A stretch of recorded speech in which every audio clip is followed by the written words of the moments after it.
No society can understand itself without looking at its shadow side, Dr. Gabor Mate writes in his book In the Realm of Hungry Ghosts.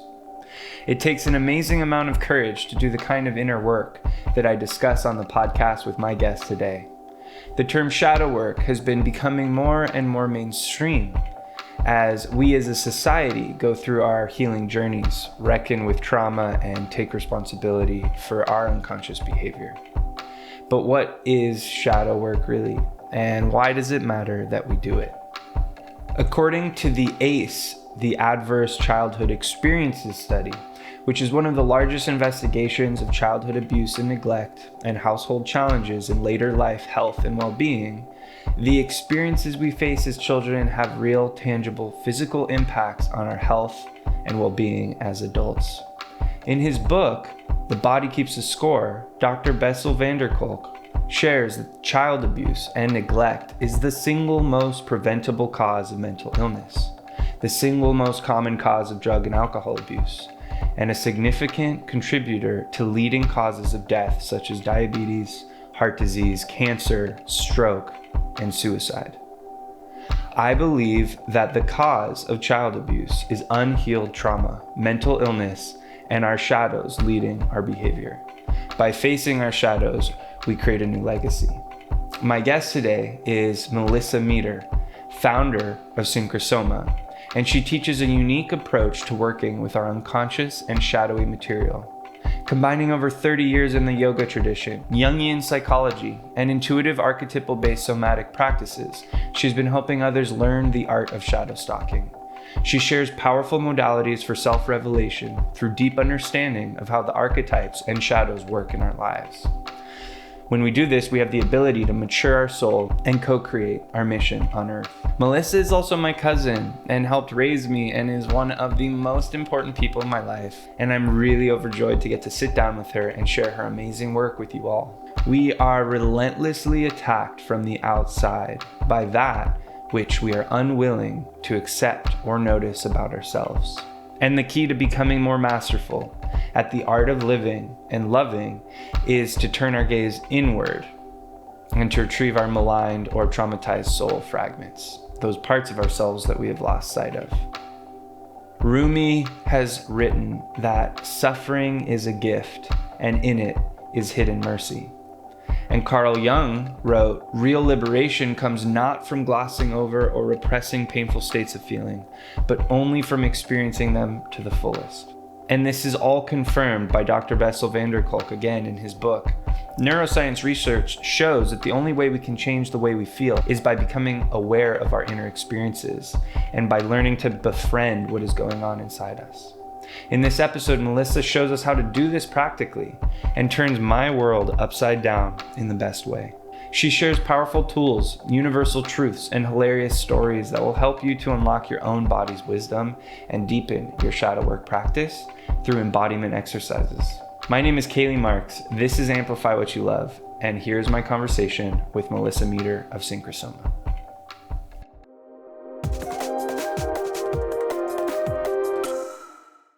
I'm so excited to get to talk to you. I know, me too. Yeah, I'm excited every time I'm just around you. That's how I feel too. That's totally how I feel.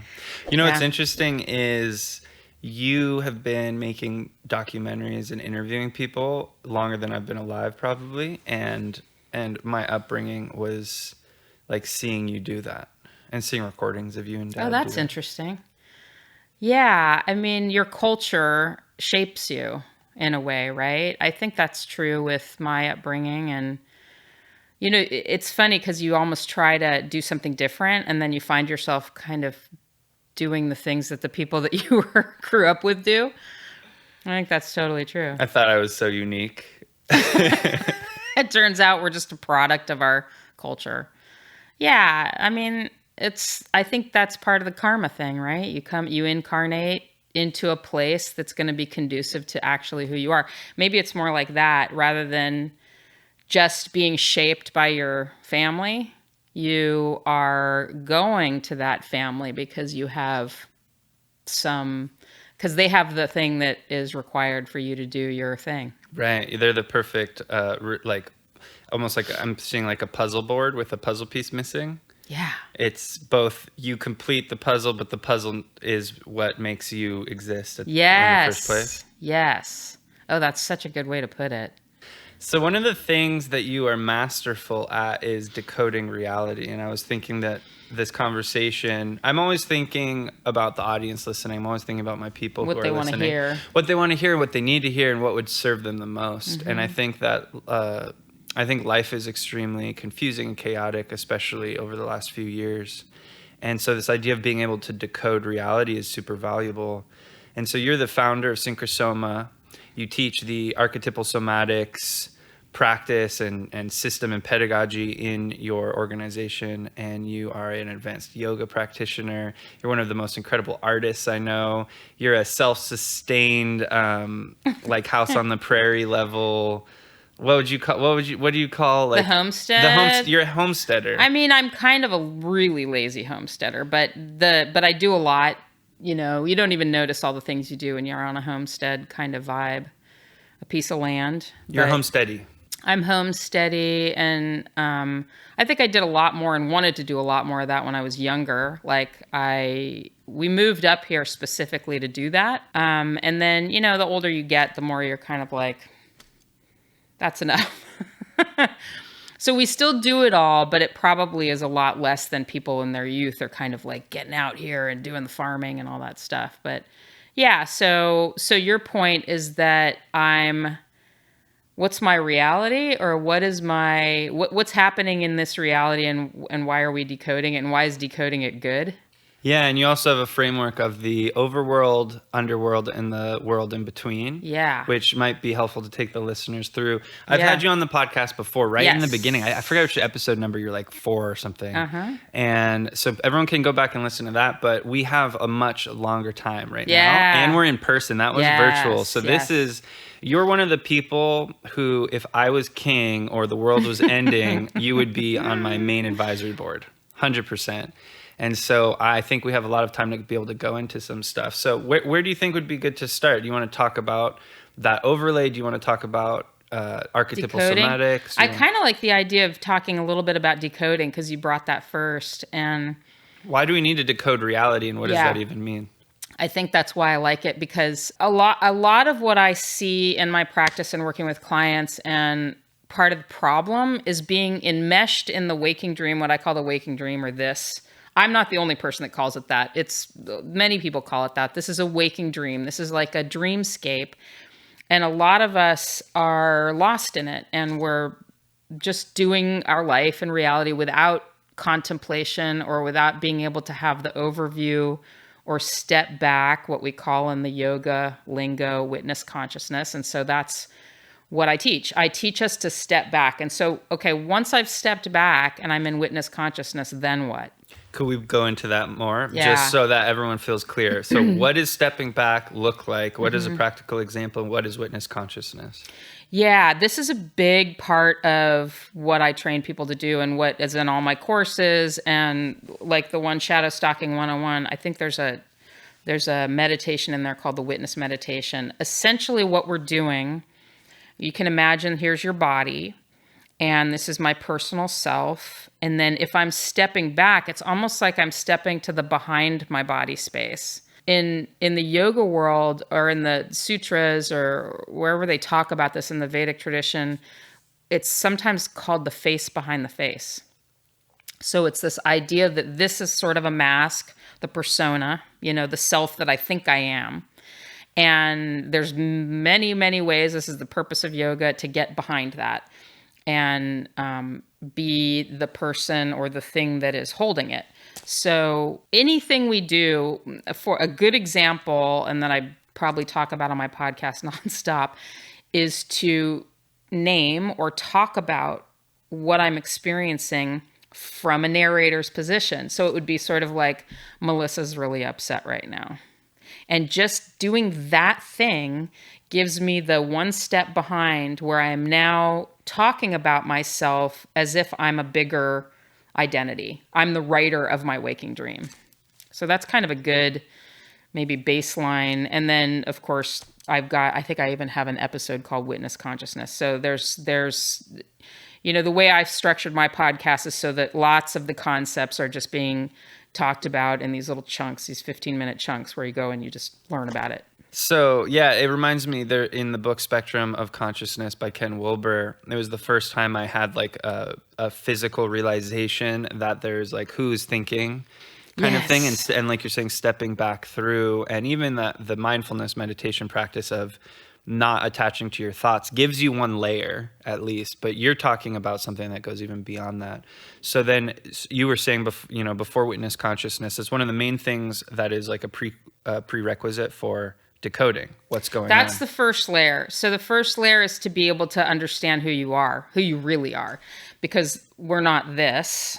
We're connecting with it. That's the purpose of life. We incarnated. We're here to be in connection with this waking dream. We're in the dream. We're doing a dream. And we're not supposed to abandon it or rise above it and, sit on a mountaintop just meditating all day. We're supposed to be engaged in this messy experience so that we can get a lot of fodder, like the symbols of our waking dreams. So once we've gotten that understanding that, okay, I'm not just Melissa, then I have an ability to, okay, so I can start narrating this thing. The cool thing about this, and this comes into that course Shadow Stalking 101 with the overworld, the underworld, and the in-between space, is that then I get actual ability to transform what's happening here. So I'm not just here to, heal or, be happy or, make my trauma healed or something like that. Not that I'm trying to make fun of that, but there's a lot more possible. So a couple of things there. So there's this idea of if you name it, you can tame it. Mm-hmm. In cognitive behavioral psychology and therapy, it's just that by containing the experience, we're not contained by it, which you talk a lot about. Mm-hmm. And then the healing. I want you to go deeper into healing because it's sort of a word that everyone throws around. Like we want to heal. We want to heal. We want to heal. It's sort of like the guidepost or the guide light or the lighthouse that we're all trying to go towards. We want to heal, which is shadowy. So why is that shadowy? Because that might go against what a lot of people think would be shadow. We'd be like, what? No, healing is a good thing. This is the controversial thing about doing shadow integration practices, is that if our conscious mind is interested in healing, we might be missing the medicine or the learning inside of the not healing. And so bypassing the not healing or the unhealed or the broken or whatever it is, with our being trained or focused on a healed state in the future means that I haven't done the work. And that's the issue. It's not that we're not going to heal. What I always say is healing happens when it's happening. I mean, you don't have to worry about that part. The universe is like the secretary of reality and takes all the notes and does all the future and has all the information about what's supposed to happen next. You don't have to do that. You can focus on what's happening here now, which is very cool. And I like to call it the way of the wound. I'm not the only person that calls it that. It feels like there's a cultural shift where people are starting to get it, that focusing on healing is a bypass. It's a bypass to just being, what if I can't heal? What if I'm in a wheelchair? What if I'm, blind? What if I don't have the ability to fix this? I can get focused on trying to find a shaman to heal my blindness, but it's I'm not going to say you can't do it. You could, but it's maybe a little bit unlikely that you're going to heal your blindness. So you might as well do something else with that. Decode blindness. Yeah. So it's making me think a little bit too about how we're always sort of deteriorating, like living is dying and dying is living. And also, so as you know, I had this incident with Pirate's Booty, the cheese snack, where I lacerated my tongue really bad. And it's been going on for like a week now. It's been really hard to heal, and I've been in the wound, and I've been really wanting it to heal, and I've been wanting to get through it. But what I just realized as you were saying that is it's made me really conscious of everything I'm eating. And maybe even saying. Oh, interesting. Yeah, well, so far not yet, but Yeah. until you said that. But it's definitely, there's value in the suffering of the tongue wound. What is the symbol of the tongue? Speech. Speech and Taste. connection, communication. Yeah, it's one of the senses. Right. Yes. It's like one of my senses is wounded, but it is giving me more awareness around just everything. Like, whereas before I would, and in fact, probably what caused the wound was unconsciously just stuffing half a bag of Pirate's Booty down my throat. This is not a paid partnership with Pirate Booty. No, and nor is this a smear campaign. But so there's symbols happening all around us all the time, and we have opportunities to decode those symbols and to get gold from them. Yeah, I want to say just a little bit about the compost cycle, because you talked about how we're decaying, and I want to throw this in there. This is a big also shift in consciousness for people to come out of the linear attitude towards their life, where I'm trying really hard to not die.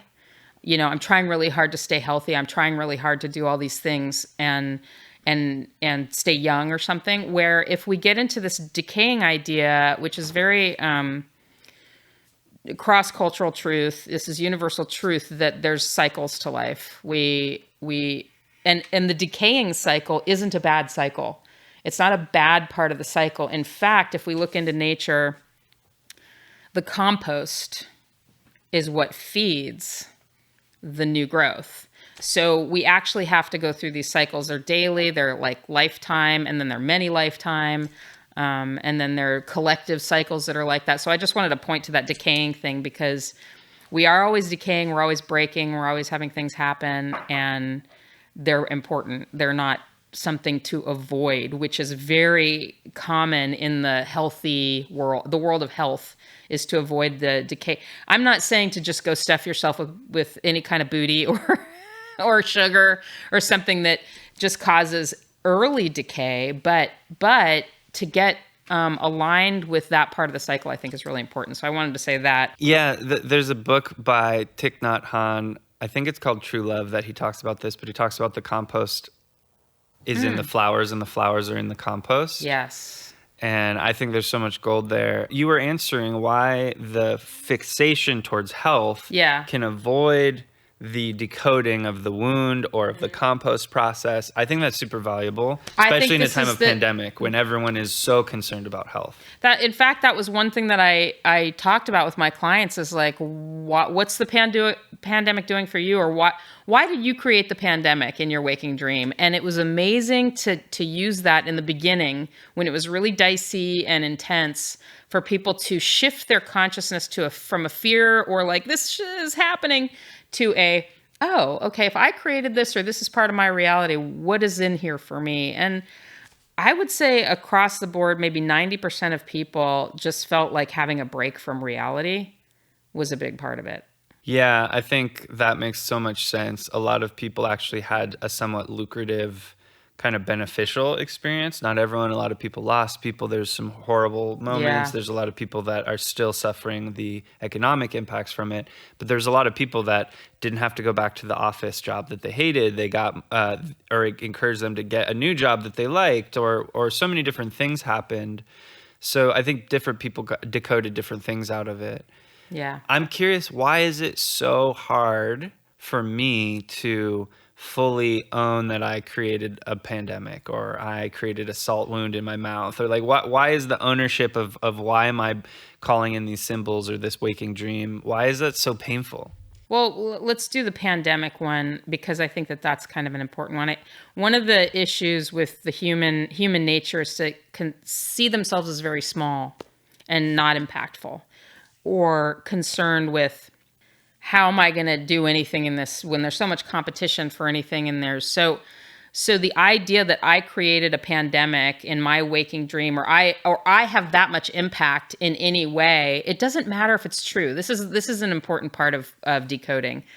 We're not looking for some sort of like, I'm God and I created a pandemic. It's more like, if I whittle this thing down to how this is affecting me and what the symbol is doing for me, then I get the benefit out of it. I always say that it doesn't matter if it's your shadow or my shadow or somebody else's shadow. It's like I can own it, like you were just saying. I can own this for me and get somewhere. But I think the big thing is that realizing how big you are, not how small you are. So with the pandemic size, I think it's really helpful to kind of get like, I had some sort of, my karma or my soul has some impact on this thing that's happening right now.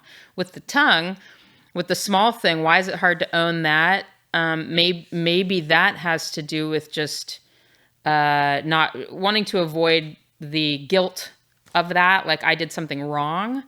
And I mean, you don't even need to know if you're wrong or right in something. You can let go of those kinds of judgments and just be like, it happened. Yeah, I suppose it probably is less on the small things like that and more on the bigger scale of things that are harder. Like when really hard, bad things do happen, Yes. It's harder to own that as something that I call. Okay, that's really a good point, because there is this old sort of 80s new age idea that you create your reality, which has a lot of guilt in it. Like you created your cancer or something. Or even karma is sort of, a lot of people get annoyed by karma because of that. Yeah. And I think that it's just unhelpful to have that attitude. The way I put it is it's not about guilt. It's about ability to respond, like your responsibility. That's why if you see shadow in the room, I would personally grab it because that's where the gold is. So what's shadow? Shadow is anything that's been out of my ability to contain it. So if I'm around a person that I don't like and I've said they're bad, then that's part of my shadow over there. And anybody can say, well, you can't own everybody's bad, whatever. It's not that. Yes, somebody can be acting like a total jerk and that's them. But your response to that is your shadow. It's how you're oriented towards reality. So everybody has responsibility, but if I'm oriented towards rejection rather than containment, then that means I'm projecting shadow out. If I'm oriented towards containment, then I can see something bad that's happening in the world and be like, I'm actually big and I have an ability to respond to this. And that's right action. So, and that's where the model a little bit of the victim and the perpetrator and the rescuer and then the witness. Yes. Is maybe helpful, because I think that's part of what it takes to be able to see shadow and in ourselves and others and own it and contain it. So could you break those roles down a little bit? We go into this way more in coaching one-on-one. It's hard to put these things into little packages, but and in courses I talk a lot. This is like probably some of the main stuff that we get to, because let's put it this way, being involved in the personal self-dramas, whether I'm a victim or a perpetrator or any kind of role I'm taking in a personal layer drama, if I'm identified with that, I just don't have a lot of flexibility. I can't contain other. If I have a witness or a bigger position, a more container, you can use any language you want. You know, my language isn't necessarily the best language for this, but whatever it takes for you to be the container or be owning it or be showing up for it, that gives us the power. I mean, really it comes down to power. So if I'm stuck in a small self identity, something is happening to me that I don't want to be happening, I'm not empowered. Maybe I think I don't have enough money, for example. And this is, I know, a touchy subject, because you've got evidence, you've got your bank account, you've got your debt. You can show me how you don't have the money to do something. And that can be a real victim place. And it's even triggery, that word. I'm sure people listening to this are going to be like, I'm not a victim. It's happening to me. This is the government doing this to me, or this is my situation or my lot in life. I didn't do this to myself. So why? Anyway. We do want to step out of those identities so that we do have empowerment. In fact, there's a lot you can do without money. So just having that awareness, there's a lot of things you can do that seem to require money that you don't actually need to have the money to do. And there's a great person that you could talk about who is the master of... Oh, who I talk about nonstop with everybody, who I bring up all the time. maybe you'll be hearing this. Woody, is that who you're talking about? Woody Harrelson is he's a guy who happens to, as far as I know, and I've heard in some interviews with him, he seems to get around the world and do things on other people's dime a lot, and nobody has a problem with it. It's just because he's a little bit of a chi flow master, and he seems to be like in the world but not of the world in a way. I could be wrong. You might know Woody and say, no, he's, got issues, but at least my Woody Harrelson, that means the one that I'm symbolically decoding, is kind of a little bit of a flow master. And so you don't have to have a huge amount of money to do a lot in the world. You don't have to, you're able to surf the energy of the world in a different way, because, and your Woody, let's call him. My Woody. Your Woody, he's able to, like you said, go around the world on other people's money or other people's time. Like maybe they're flying somewhere, they have a yacht or whatever. He ends up able to hitchhike off of other people, not in a detracting way, but in just sort of a kung fu way almost. I mean, if I was going to carry it forward, as you were talking, I was like imagining Woody walking down the street without shoes on and just like seeing a dog and walking it because he saw the dog and he wanted to walk it. Just sort of like, like being in the world and kind of flowing in a dreamlike way through things. And even his story about getting work, he was on the edge, like I think kind of penniless, and showed up in LA or something, and suddenly like the work started working out for, like, at the last minute. This is the thing that the Fool card is representing of the tarot deck. The Fool is on the edge of the cliff, playing the flute, dancing with a dog, and probably doesn't have shoes on, and doesn't know he's right on the edge of the cliff and could fall off, and doesn't care. Because even if he fell off, there'd be a big crow just flew by. Even if he fell off, he would land on a giant crow and just soar off into the woods. So the Fool energy is kind of like what we're going for. We want to be foolish. We want to be dumber. We want to be more body intelligent, less brain centric, less mind. And he just kind of represents that for me. Like, so anybody who's listening to this, go watch some interviews like David Letterman or something where Woody's talking about what he does and how he acts, and you'll get it. So it brings up this thing about trust and the idea. So to decode anything means there's meaning in it, right? Yeah. So it's to take some sort of scrambled mess, chaotic mess, and pull out nuggets of meaning that are valuable and useful and applicable. And the image of the Fool walking off the cliff, or of Woody Harrelson walking off the cliff onto the Raven, it's like there has to be this tremendous trust that what is happening is in my highest good and interest. That's huge. That goes back to the money thing and all kinds of stuff. Any issue that you're having, if you can just take the witness position for a moment and just do this while you're listening to this. Just think about something that's a problem, and notice your attachment to it. Like, it's bad or it's good. It's okay. Or if you're bypassing that it's bad and just being like, it should be okay, so I'm going to say it's okay. And then just take a witness and go, okay, there's been a lot of bad to this. Like, I've been feeling like this thing is my tongue thing. I've been feeling like this is bad. And then notice that I haven't trusted, maybe, that whatever this thing is that's happening in my reality is part of my medicine to grow my soul, to evolve. And then take the symbol, whatever it is, the problem, and then just talk about it to yourself, write it down, pause this episode, and write down for yourself what it actually is, what the constituents of this thing, tongue, pain, the different aspects of it. And like we did earlier, Kaylee brought in speech, communication. You might have some, real symbols there to start chomping on. So the meaning, the interesting thing about meaning is we don't want to be stuck in or concrete or finished in a meaning.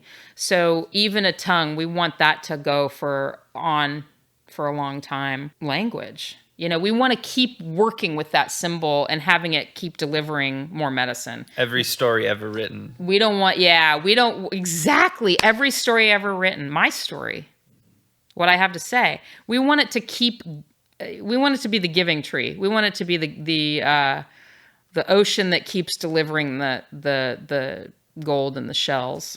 Wow. This is like a orientation of life.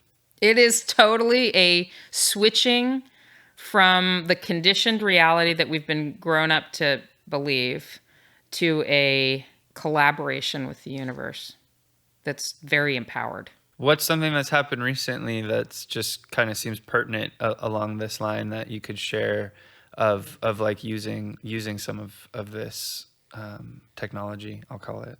Well, I'm careful with speaking out loud, like casting a spell out loud about something I want, because it does kind of happen quickly. Like you get what you want. And maybe a good one is getting you here.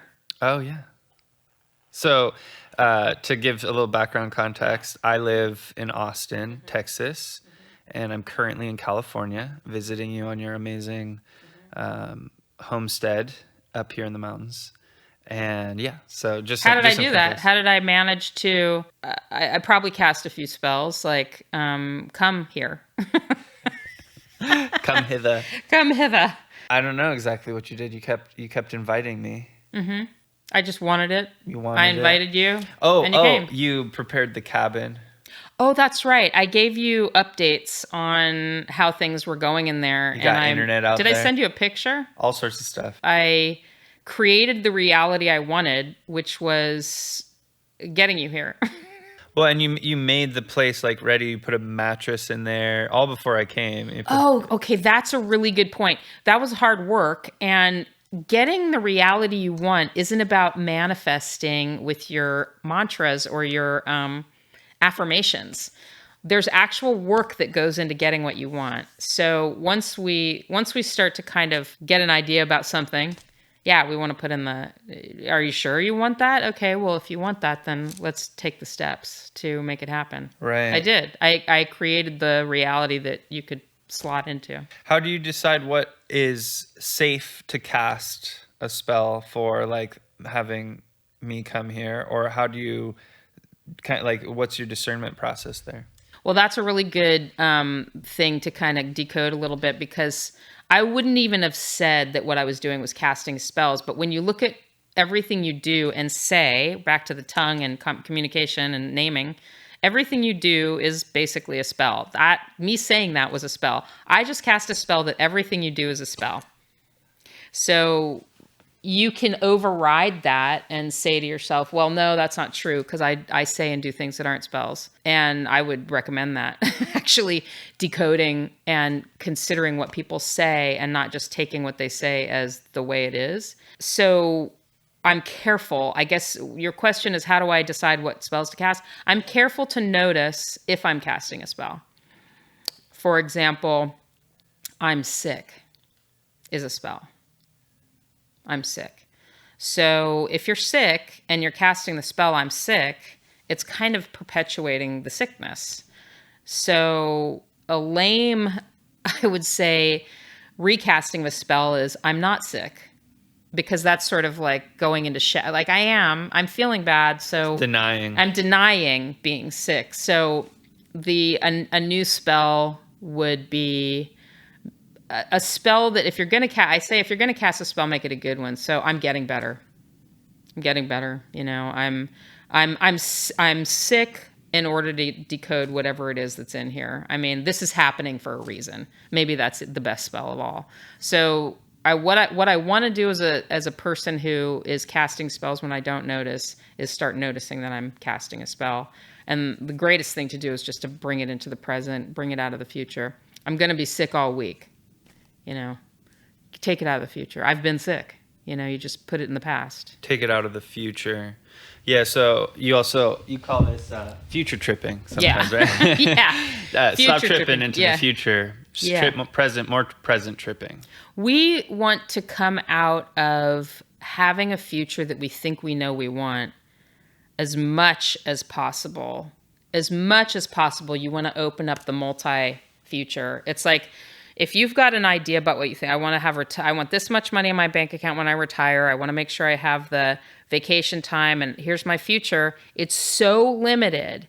When you step out of knowing what you think you want, and this happens, it opens it up to many possibilities. I mean, maybe you'll end up being like on a yacht in France for 4 years. You didn't know that. You couldn't have thought that up. I mean, I just suggested it, but you couldn't have thought that up on your own.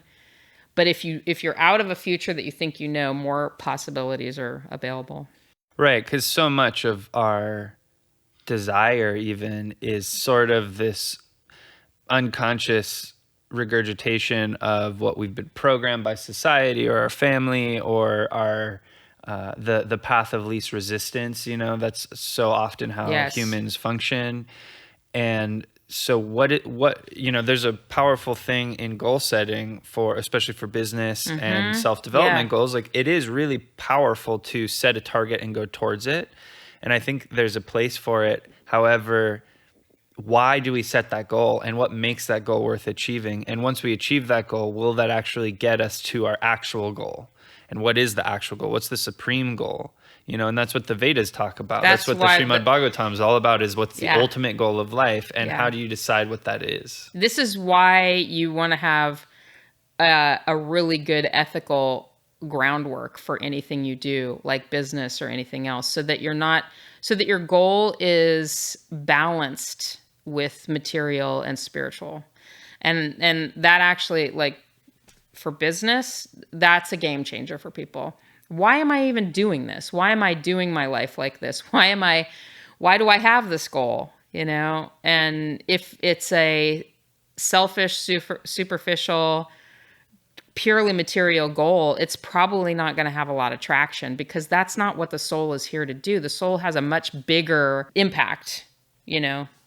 So add the spiritual, you know, that's the simplest thing to do. Like, just question, you know, okay, so if my goal is retirement, why? What do I want to get out of that? Well, I want rest. I want freedom. I want flexibility. I want more of the. Okay, so that's the real goal. The real goal isn't the bank account that is going to give me the retirement. The real goal is rest. Why not start resting more now? How am I not resting now? You see, so we can actually start having the goals. Like, pull the goals out of the future into the present, and that draws you towards the real future. Yeah, there is this idea of, in almost every spiritual tradition, of arriving and striving. And like, we want to get to the goal. We need to get to transcendence. We need to get to enlightenment. We need to get to self-realization. Yeah. And part of the secret to that is arriving into it. And if you're only striving, you never arrive. But there is this, and that's tension. Yeah. It's also very similar to electricity, which is like, in order for there to be electricity, there has to be a gap. That's how electricity moves. So you have plus and minus. And creating that connection is what moves the energy through. So there's something about time, there's something about the soul and will and desire that is what makes us be. But then the game is that you're kind of already there too. That's the game. That's the consciousness flip from personal to universal consciousness, like from small self to big self with a capital S to witness consciousness. Is I'm already there. And I'm playing a forgetfulness in this life. So the more I can draw on that bigger reality, that bigger self, the less suffering there is here. I'm just not suffering with my illness, my lack of money, my lack of rest, my whatever. I just am witnessing it. And then I can draw upon, I can literally rest anytime I want, just by noticing that I'm holding tension and just consciously taking a deep breath or relaxing. How do we balance that with actually making plans, especially like if we have dependence or if we, there's just some dense reality things that have to be kind of mapped out and scheduled and figured out that way. So how do you balance the two?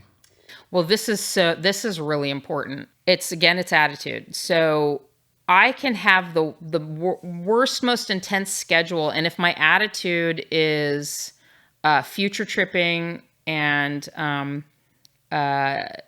fear, worry when I'm making a plan, it's going to create more struggle. So let's just say you have to make an airplane ticket plan, okay? And it's 3 months away. So how do you feel about that? Do you feel okay about that? Do you not want to go? That's a big thing. Like, why are you going? So if it's all good and you're just sort of making a plan and I want to go, you don't even notice it's happening. You don't notice the planning's happening. You don't notice the future's happening. If you have a problem with something you're planning, there's a problem with the thing you're planning. That's the issue, is to decode what's going on with me? Why am I having such an issue? Well, I don't want to go. It's kind of simple when you come back to what's the issue with the planning. Maybe there's fear. Maybe I have to plan a operation, and there's a lot of fear around that. That's what's going on. So I have an opportunity to work with, my fear. Right. Yeah. I have to plan the operation, so deal with the energy around it. Totally.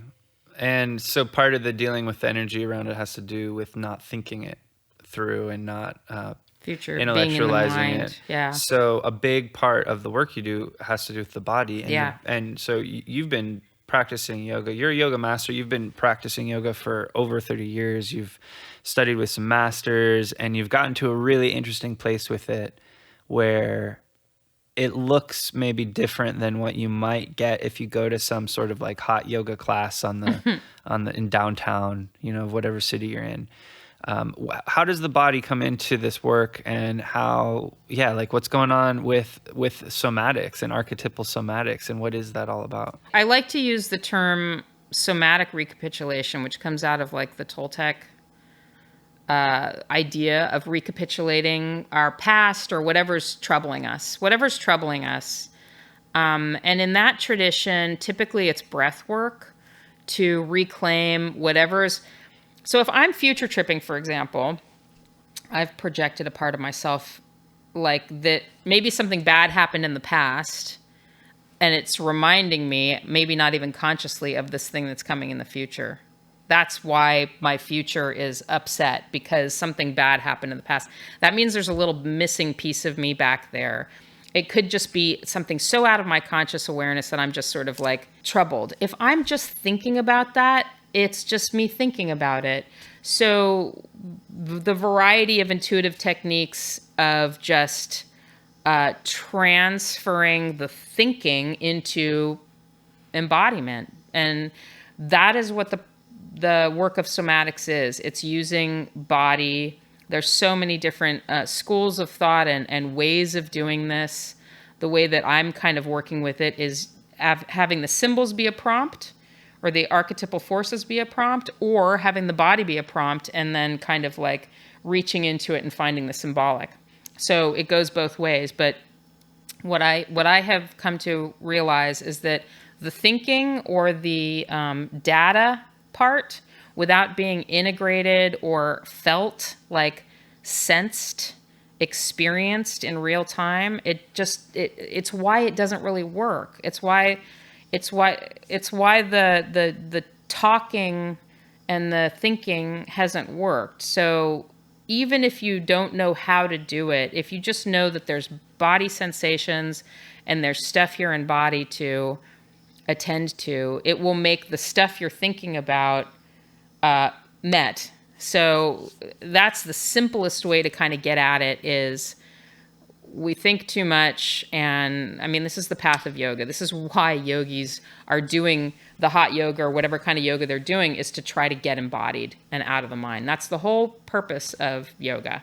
Get out of mind. Atta yoga nushasanam, yoga chitta vritti nirodha. It's now begins the practice of yoga. yoga is the quelling or the harnessing of the mind stuff and stopping that and doing yoga and being embodied. That's what those first 2 sutras of the Yoga Sutras are, is now begin yoga. It's a practice. Yoga stops the mind from being a monkey and makes us present. That's the whole purpose of yoga, is those 2 things, no matter what the kind of yoga is, whether it's hatha yoga or bhakti yoga or whatever. Right. Jnana yoga, whatever. Yeah. Yeah. And as you were talking, it made me realize that the mind is created through the body. Like it's the neural pathways. So it is the body in a way. And so it's like a deeper body to drop out of just sort of the circuitry of the mind kind of looping and kind of firing and almost stunning us. The mind stuns us in a sense. And the movement of yoga and of even just feeling sensation in the body brings us right into the present, and less, like you were saying earlier, out of the future, out of thinking about what's going to happen or happened, and it puts us into the present. So there's something about the body that is in the now, and then there's also something about movement that helps to do that. Yeah, anything that, and it's a creative process. It's not like there's these 10 steps and then you're doing something. And there's methods. I mean, we have methodology. There's methodology out there of all this kind of stuff, but it's really intuitive that's really what we want. We want the practitioner to take on these possibilities and explore it, and not reinvent the wheel, but innovate on what's possible. So something like Kung Fu or yoga is just a great way in to being embodied, and then noticing the separation or compartmentalization of parts of life. So if I'm in a yoga practice and images are coming to me, anybody you talk to will say they're in a yoga practice, something gets triggered in their body, and then the past comes flooding in. That's what we can do with recapitulating. We can actually not try to calm that down and make it go away. We could just breathe it in. Just let it come through us, let it integrate. And that's using the body the way it's supposed to. It's supposed to bring that stuff up. We're supposed to be bringing the stuff up and recapitulating so we can get to the, purpose, why we're here, what we're here to do. Yeah. I'm kind of curious, because you're also the mother of an amazing human being, and I'm wondering, what are ways that younger people can begin to do some of this work, and how have you kind of brought this to them? Because, yeah, I mean, I've taught young people for several years. I know a lot of young people. I know a lot of parents. I know parents who listen to this podcast. So yeah, what are some ways that they can start empowering the next generation with this stuff? Because it's so valuable. It's so useful. That's so good. Okay, so let's start with little people. So little people have an interesting situation right now with what's going on in the world and what's going on in their families, and the often what happens with little people, especially kids that are in school and have to kind of be in a collective rule thing, like we all have to be quiet now. This is difficult. It's difficult for kids who are rambunctious. It's difficult for kids that are body-based to sit in a chair and be quiet. The cultural response to that is sometimes drug to deal with that. So it would be problematic for me to say, take your kids off the drug and take them out of school.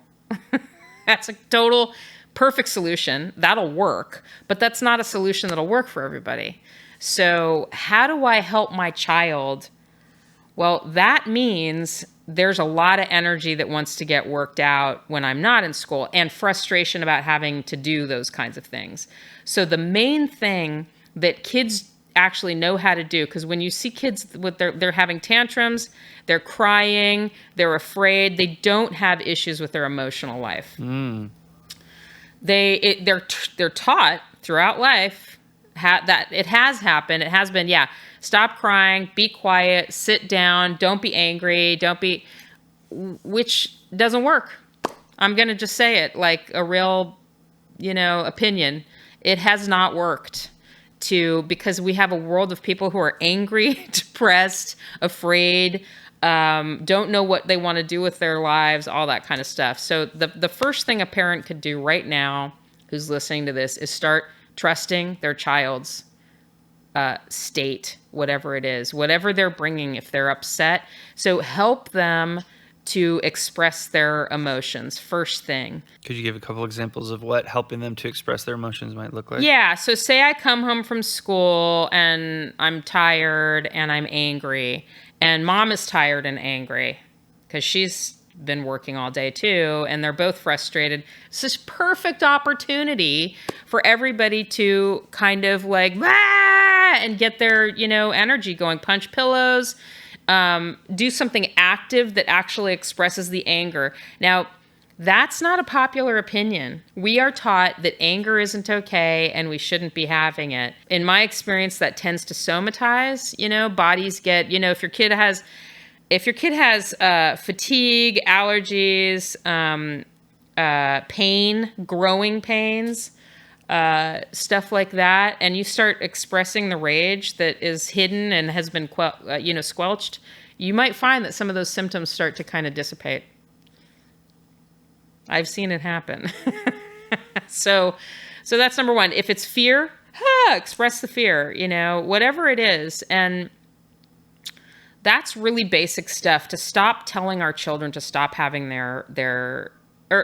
or to, I'm tired, get up. I know we can't do this in the constraints of school. There's a certain time you got to get up, you got to go to school.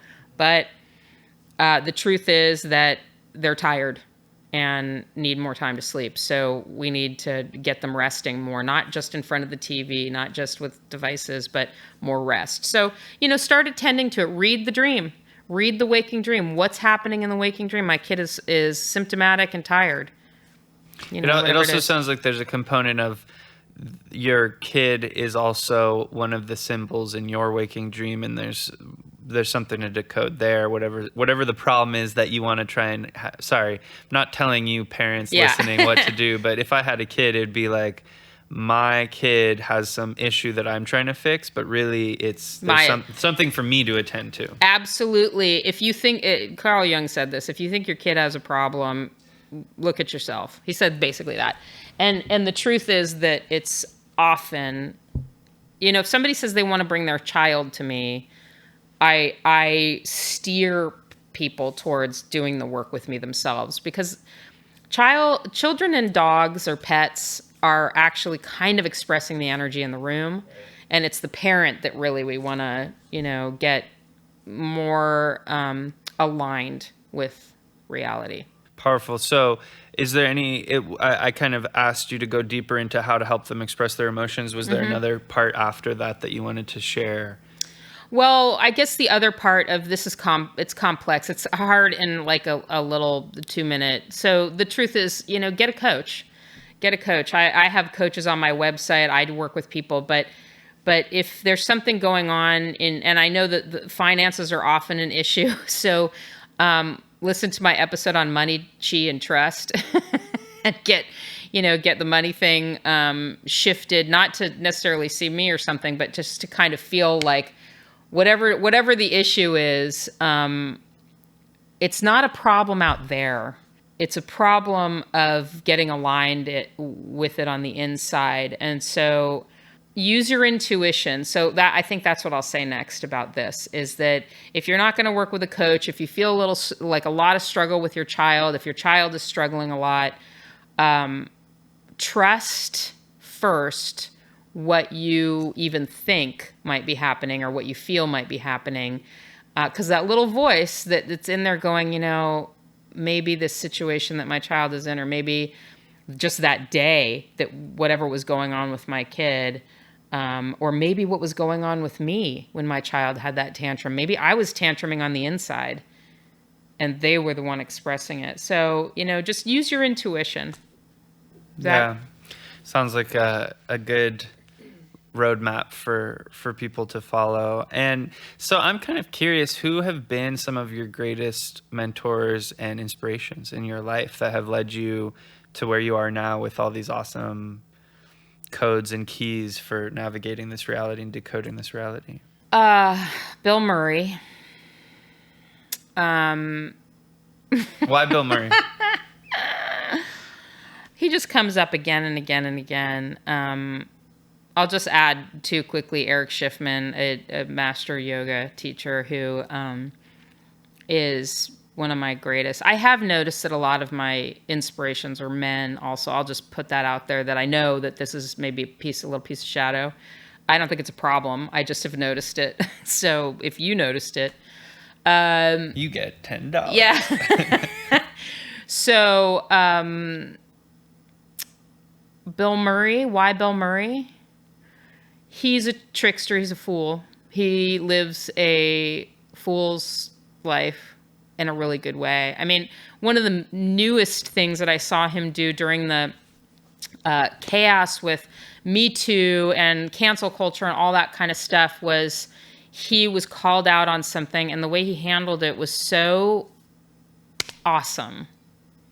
There was no denial. There was no skirting the issue. He basically just said, I've been unconscious and I'm learning, and it's kind of cool that I'm learning. I mean, he even took it to the level of like, how cool is this for me?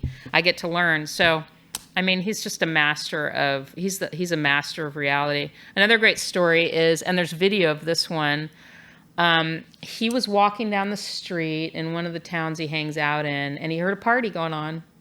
So he walked in and joined the party, and I think he played the piano, and it was somebody's birthday, and he sang the birthday, and he just made somebody's party the best party ever. I mean, he's a chi flow master too. So I think that that's kind of one of my things that I think is like, I don't care what your background is. Why are they both actors? That's another interesting thing. Well, what I'm getting from it... They're men and actors and well, I'm fools. curious your thoughts on this. I'm curious. Because they're stars, they are symbols for society. They're archetypes. Yeah. But they're also just humans. But it's like, because he's aware of the potency of his presence in someone's life, there's no difference of Bill Murray walking into that party than anyone else, except for the fact that he is he gets away with it because he's a star. He gets away with it, but he also gets given a lot of attention and prestige, and it impacts people. And so he uses that to help people live in a more profound way, almost like he creates magic for people by showing up. And you can do that as not a star, but he's using his ability in that way to help people kind of shift into the present and have a magical moment right now. Absolutely. I think that that's just a great way to put it. And that's a big part of the work that I share, is finding our own star. And so that's probably another reason why they stick out. But he for sure knows exactly what he's doing and why it's impactful, and does it and does it really, really well. I mean, a person that wasn't well known might not have been able to make it into that party, but might have. There's a million Bill Murrays out there that we don't know about, that aren't famous, and they are living lives like this. Those are just two that I happen to kind of, him and Woody, know that are doing these things. And you talked about Eric Schiffman, who's your yoga teacher. He's like that too. Would you actually briefly, how did you first discover yoga, and how did you get into yoga? Because yoga has been a big part of your life. That's funny. He actually had me tell that story too in one of the trainings I was in with him, just because I was so young, and I think it was interesting to him. I got into yoga when I was really little. I was probably 8 or 7, and there was a guy named Richard Hittleman who had a PBS. He had like a lattice and some like funky like plants, and I think there were always 1 or 2 women in leotards with him. And it was a PBS, and it would be like Saturday morning, and I would go out and I would do yoga with Hittleman. I think that's his name, Richard Hittleman. And then when I was in high school, it was very uncool. I was already kind of struggling with the Southern California vibe and wanting a more hippie, like, woodsy life. And I found yoga, and it was like me and a bunch of seniors at the senior center. There weren't any yoga studios. There weren't any sticky yoga mats or yoga studios. There were just like, parks and recreation putting on yoga classes. And then I did that. And then I think when I was 17, I told my mom's friend who was a yoga teacher that I wanted to be a yoga teacher. And she said, no. She said, go have a life. You can't be a yoga teacher at 17 years old. So I went and had a life. And then at about 28, my yoga teacher told me, wasn't Eric, this was another teacher, said she wanted me to teach for her. She wanted me to start teaching her classes. So I became a yoga teacher before I had yoga teacher training. And I started teaching, and then I went and got training, and that's when I met Eric. I started going back to Southern California to get training. What is it that makes that style of yoga kind of unique or different from maybe what some other people may have experienced? You mean Eric's style? Well, he kind of, it's weird. We simultaneously, he had kind of a free form vibe, very intuitive yoga. And so it just matched with me. And so I started there. And then I had a child and I didn't see him, but I started noticing that he started calling his style freedom style yoga. And I adopted that. I said, yeah, this is freedom style yoga, what I'm teaching. And now I think he calls it freedom yoga. So it just sort of like parallels, it's a natural, when you start listening inwardly for guidance for your yoga practice, it's a natural progression. This is how yoga was invented, hatha yoga. It was yogis sitting there and channeling stuff and feeling. So I think that that's a natural progression as a yogi. Like the more yoga you do, the less you're looking for an external teaching, and the more you're drawing it, which is that collective, that soma, that,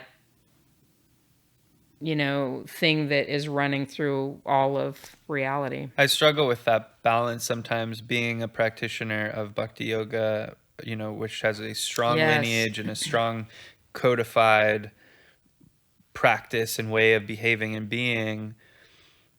And yet a lot of those codes and ways of being were channeled through divine revelation. And so it's sort of like, how can you accept some divine revelation, but never accept any of your own in the practice? And I struggle with balancing that in my own practice. Well, I think the mind maybe is where we can come at it with that one, is that your mind thinks the what is it, parampara is going to only be coming through words or lineage or the last person in that line to give you that information. Why couldn't parampara or that lineage or that data come through your soma? Why couldn't it come through that? Why isn't it the same? Body having that data is part of that. Like, are you saying there is lineage in the body, just like we're fruit? We have genetic kind of, like we are of our ancestors. Is that sort of what you're saying? Yeah, I'm saying that there's no there, and possibly the filter's better, because the data that. It's even interesting that they call it data. Yeah. Yeah, the data we get from another person is going to have them attached to it. And not that that's a problem, but we do have a system of discernment that is better than the mind system or any ethical system that we're adopting from the outside. This is why discernment is so important when you're doing any kind of practice or following anything, is that you also retain, does this fit with my values? Does this fit with my inner discernment mechanism? Yeah, that's really profound. And it's sort of like at the end of our life, we really are, I don't want to say like on our own, but there is this element of we can't take anything or anyone with us. And what we really believe is really what will show up. And so whatever feels foreign that we had been hiding from ourselves feeling foreign is not going to make it. It's really going to be what we know. I mean, from what I've heard and gathered from people, it's really about what we truly believe, what we truly know in our own body. Body knowing At the end of our time here in this manifestation. And so, there's this need to get our own back really fully and to know for ourselves what we know and not know what we don't know, but to to confront the reality that we have inside of ourselves as true, We want to strengthen that mechanism. We want to strengthen that muscle of testing reality against the inner. Right. We want that to be the ultimate, and not to say throwing out, like, I love to notice how these ethical frameworks from all these cross-cultural traditions, they work, they fit in. And if there's something like, polygamy or something, it's not cross-cultural. Right. It's probably not true. You can throw it out. Misogyny. You don't need, these things, you do not need them. But thou shalt not kill, that's pretty good. Okay, so this is sort of the idea of universal truth. Yeah. Maybe you could talk a little bit about that, because that's an important one. I would say the first memory I have of hearing somebody else talk about that was Satchitananda, who is a great translator of the Yoga Sutras. He said, if it's true, it's going to be universally true. So you can pretty much go... so one thing that I like to talk about is like the use of resources.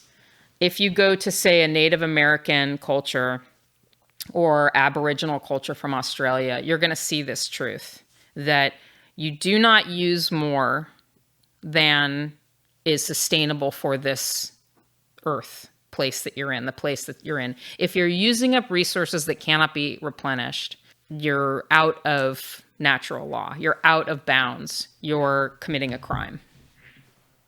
So it's easy. It's easy. Okay, I don't want to be involved in a company that's making a polluting agent, or that is extracting more than is replenished naturally. Yeah. So of course we could all say, well, we're using technology that's probably going to be landfill someday. So the point of knowing these ethics isn't to just kind of become the zero waste Buddha. We actually want to be of the world and deal with our karma, but we want to do the best we can. So instead of buying, 45 plastic items, I'm going to whittle down my use to one.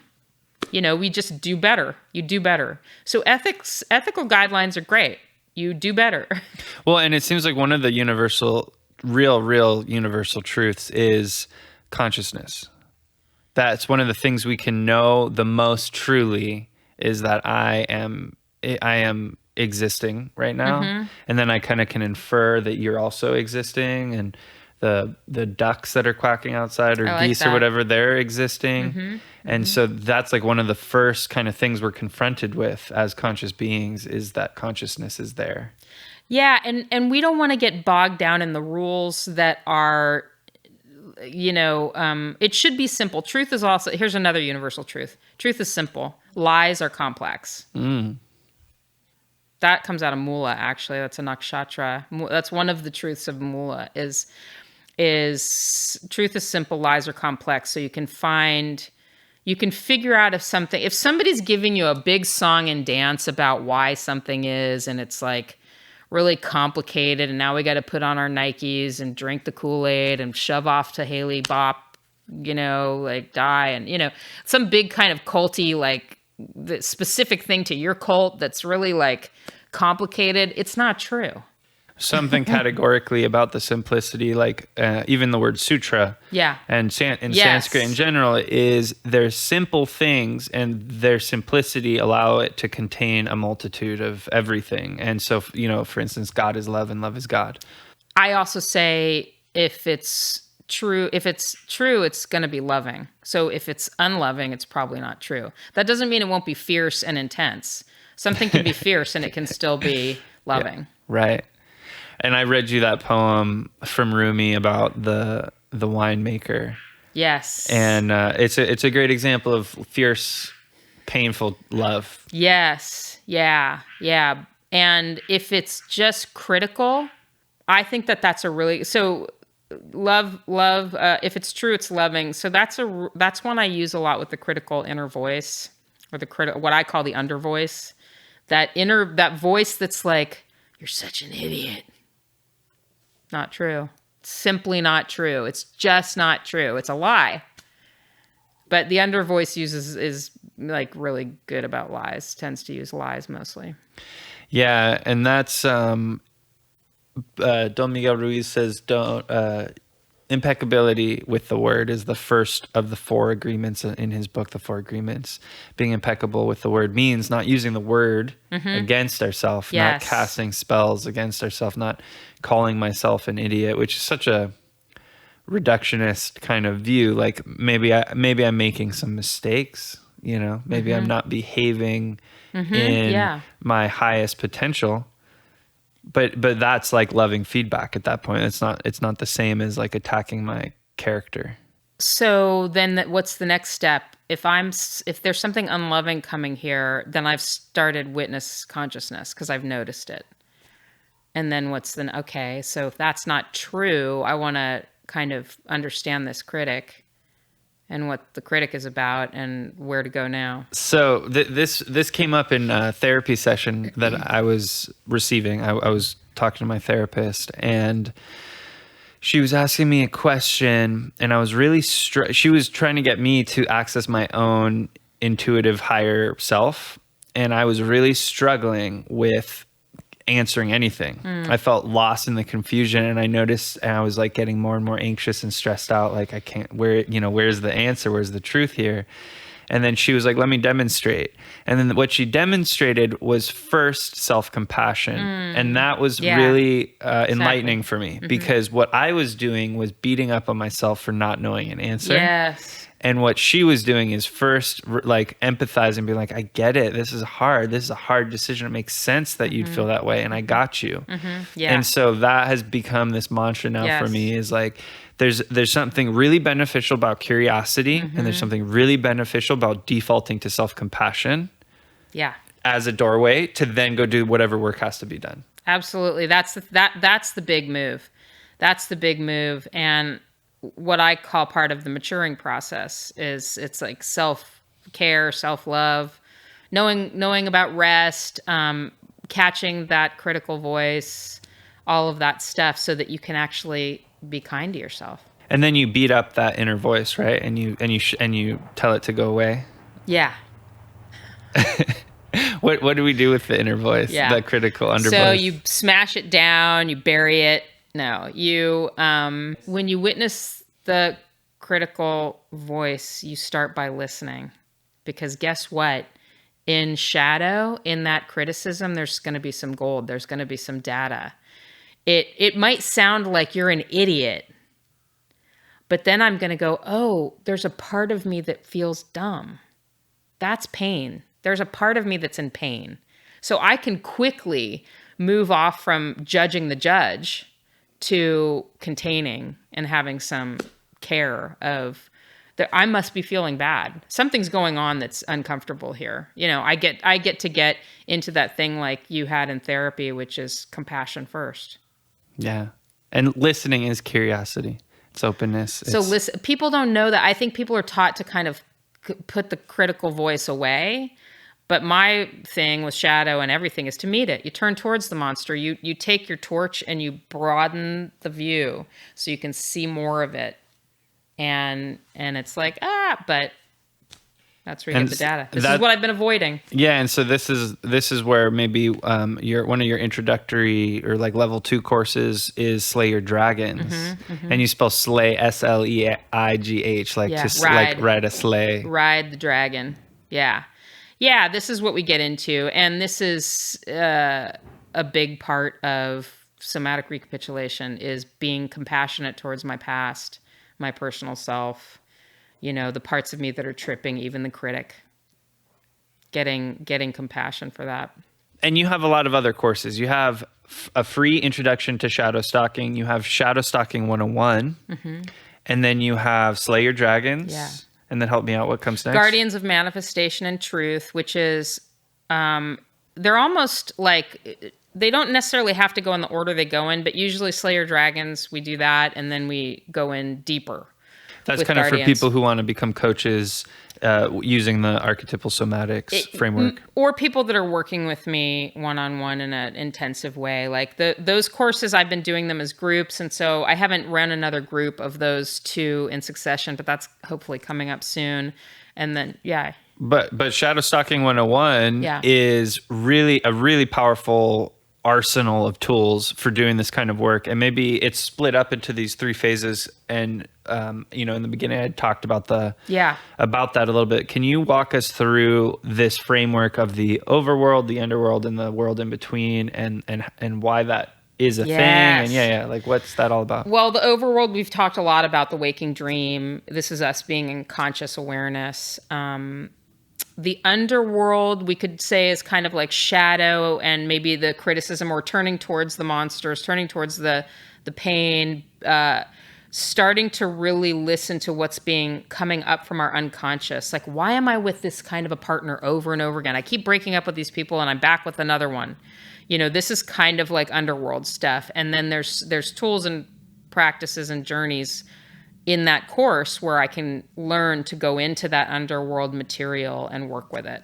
And that is a really important skill to work with shadow, to just start integrating what had been, like, most of us don't know even how to own shadow, how to even start working with it. So that's why I created the course, was so that, like you said, it was just tools right there. It's something you do on your own, or we could work one-on-one together through the course. And I do that with some people. But you can just get it, you can just go and, it's at Thinkific. It's a self-paced course. We'll put it in the show notes. It's all audio or something too, like which that. is really nice. Yeah, it's all audio, and there's homework to do in there. Anyway, there's a lot there, but that underworld part of it is really important. So here's the bonus.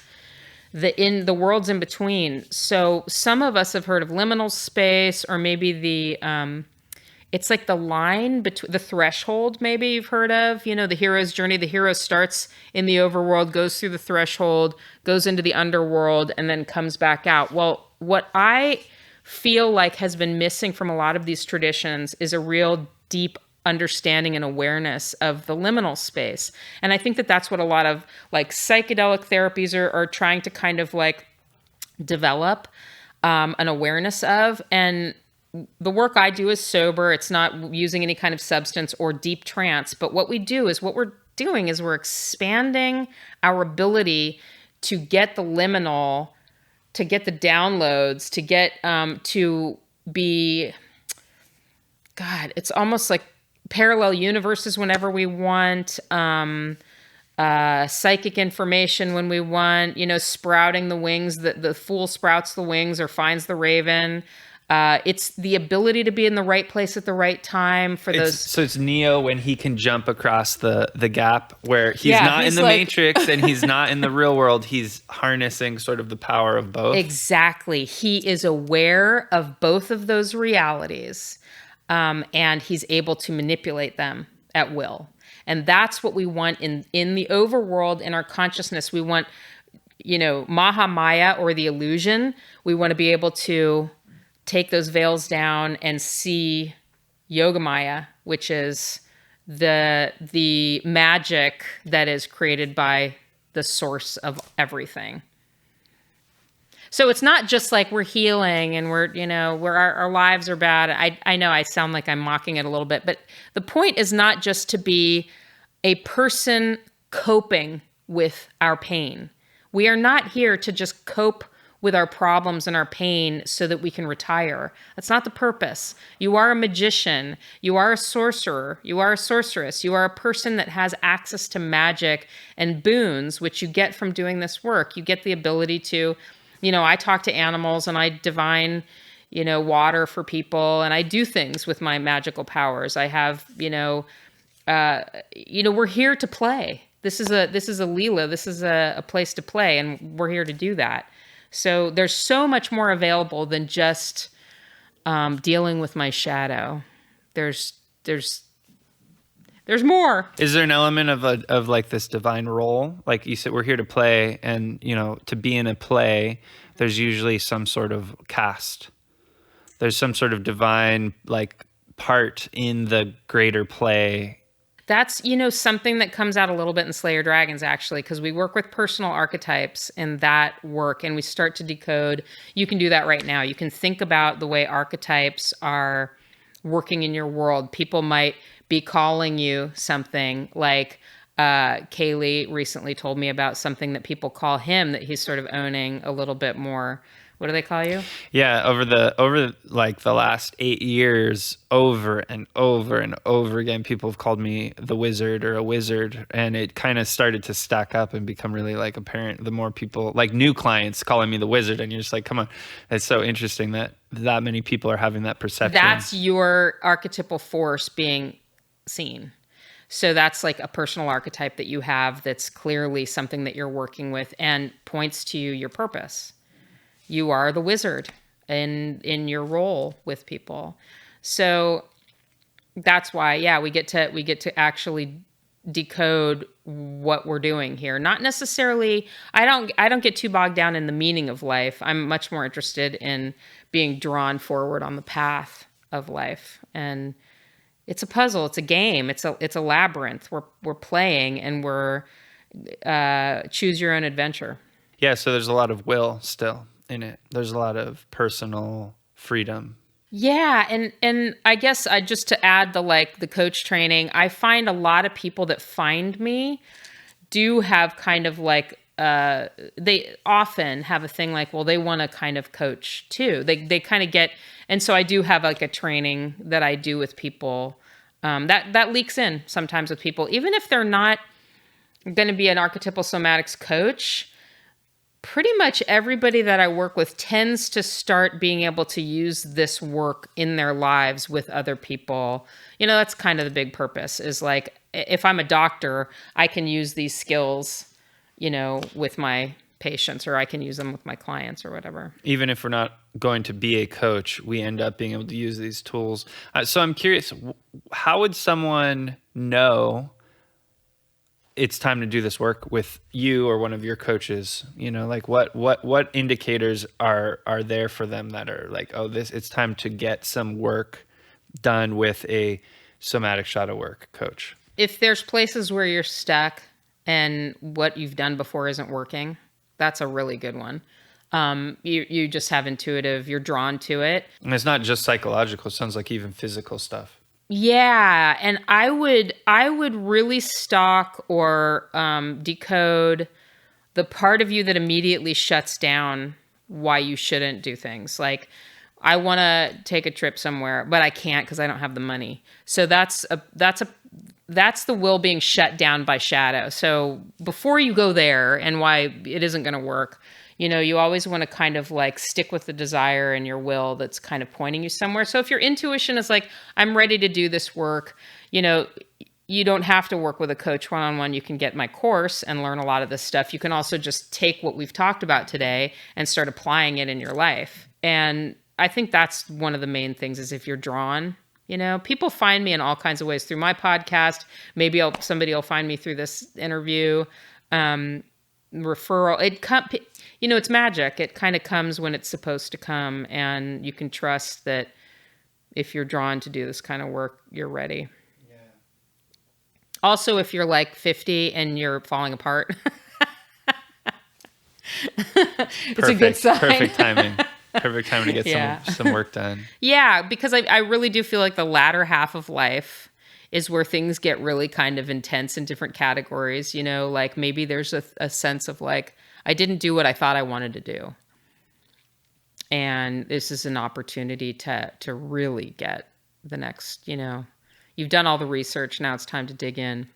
So what advice or counsel would you give me? I'm 32. Yeah. I have maybe like another 18 years before I hit that 50 mark. Well, amazingly, the people that I have that are young that I work with, I'm constantly thinking, man, if I was their age and I was doing this kind of work, there would have been so much more available to me. It's not like I'm jealous, but it's almost like that. It's so great to be able to, have these tools now. So you are doing it. I mean, but what advice do I give a 32-year-old? What advice do you give me? What should I, Kaylee, focus on over the next 18 years? Keep making messes and mistakes and not try to do things right. That you have a lot of love and containment for anything that's supposedly wrong, so that you're actually not falling into the trap of being an image, but you're being an experience. Being into trying things and not having to do it well or perfect, so that you are, like really building the skills of experience and just stalking when you feel like, if you feel like there's anything that is starting to really densify and be a trap, stalk it so that you can get the medicine. The trap is good. Trap is not a problem. Enjoy the trap? Enjoy the trap. Yeah. It's not a problem. It's actually full of data. So as we kind of wind down, I could talk to you forever. In fact, I do. We will be talking for the rest of the day. Would you take us out with a story about a banana? Well, this is a great metaphor that came to me when talking to somebody. Is that the one we're talking about? Okay. So in life, we might think we're kind of faltering or don't have what it takes, maybe to do our life. Maybe the challenges are very intense. And we might be bogged down in trying to do what we think we're supposed to do or do it the way we think we're supposed to do it.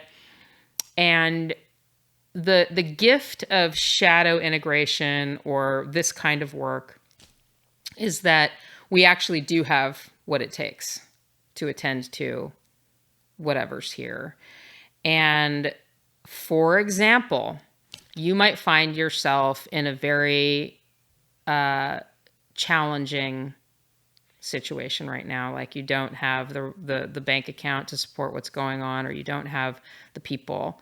And the metaphor is that I'm standing here in an underworld experience with a banana, and I know I'm going to be seeing dark monsters, dragons, whatever. And I have a freaking banana. I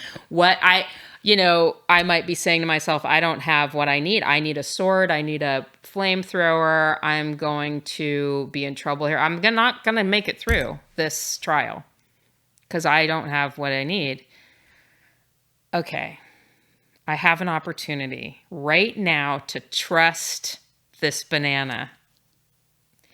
And lo and behold, I round the corner, and who do I meet? A giant, fire-breathing, banana-eating dragon. I have exactly what I need for this situation.